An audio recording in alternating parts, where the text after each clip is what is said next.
আমাদের প্রভু এবং উদ্ধারকর্তা যিশু খ্রিস্টের সর্বশ্রেষ্ঠ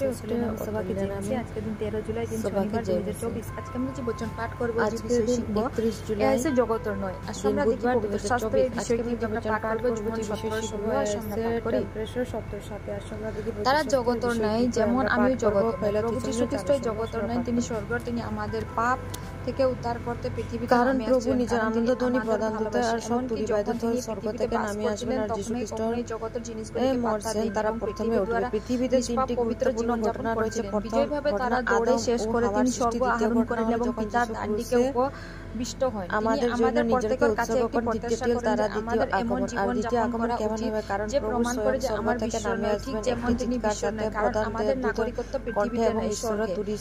ফিলিপিও 3:20 আমাদের এই স্বর্গতে বাদ্যযন্ত্রগুলির মধ্যে একটি যা ওল্ড টেস্টামেন্টের উদ্ভিদ একটি গুরুত্বপূর্ণ স্থান থেকে প্রথমবার মতো ইসরায়েল লোকেরা কেনানদের মধ্যে তাদের ব্রহ্মার সময় ঈশ্বরের সে আছে চুরি করতে হত্যা করতে আমরা পড়ি যে প্রভু যখন সিয়ন পর্বতে আবির্ভূত হন তখন সিনাই সংখ্যাগুলিকে আপনার কাছাকাছি কোথায় আইজাও খুব জুড়ে ছিল জগতের সাথে 1916 সেই আইজাই নিয়ে সিসির সমস্ত সুখ কাঁপে উঠিল বজ্রপাত বিদ্যুৎ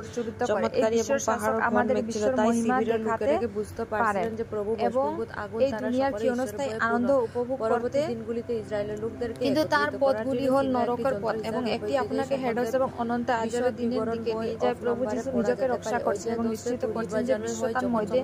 আসবেন এই কারণে তার প্রাতিক জীবনের শেষ তিনি বিজয়ের সাথে ঘোষণা করতে পারেন এবং তোমার সঙ্গে আরো বেশি কথা বলবো না কারণ জগতের শাসনকর্তা আছেন আমার উপরে তার কোনো ক্ষমতা নাই জীবন 34 এই দুনিয়া মানুষের উপদেশ কি তারা আপনাকে সবার সাথে মিশতে বলে সবার সাথে বন্ধুত্বপূর্ণ হতে হবে তারা আপনাকে সময় বুঝাতে জীবন যাপন করতে বলে কিন্তু আমাদের প্রভু আমাদেরকে বিশ্বতে জীবন দেখান তিনি অফিসে অন্য ধর্মের লোকের সঙ্গে কাজ করলে আমরা তাদের থেকে ভিন্ন হয়ে পড়ি এবং আমরা কখনোই তাদের সাথে আপোষ করতে পারি না বা চলতে পারি না যিশু ইতিমধ্যে ভবিষ্যবাণী করছেন যে আমার কিছু শত্রুকে লোককে শত্রুতা অর্জন করব যখন আমরা একটি পৃথিবীর জীবন যাপন করব জীবন শত্রুতা নামে আমরা বিশ্বের মানুষ এবং এই বিশ্বের শাসক খুশি করা উচিত নয় কিন্তু আমাদের মধ্যে খুশি বসবাস করি প্রভুকে খুশি করা উচিত একমাত্র এটি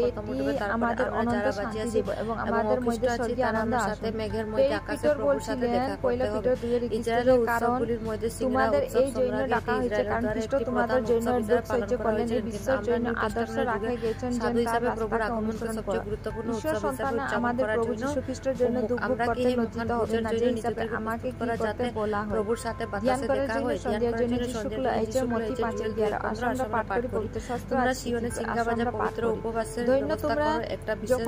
সভা ডাকো আজকে তোমার জন্য তোমাদের নিন্দা ও নির্যাতন করে এই মিথ্যা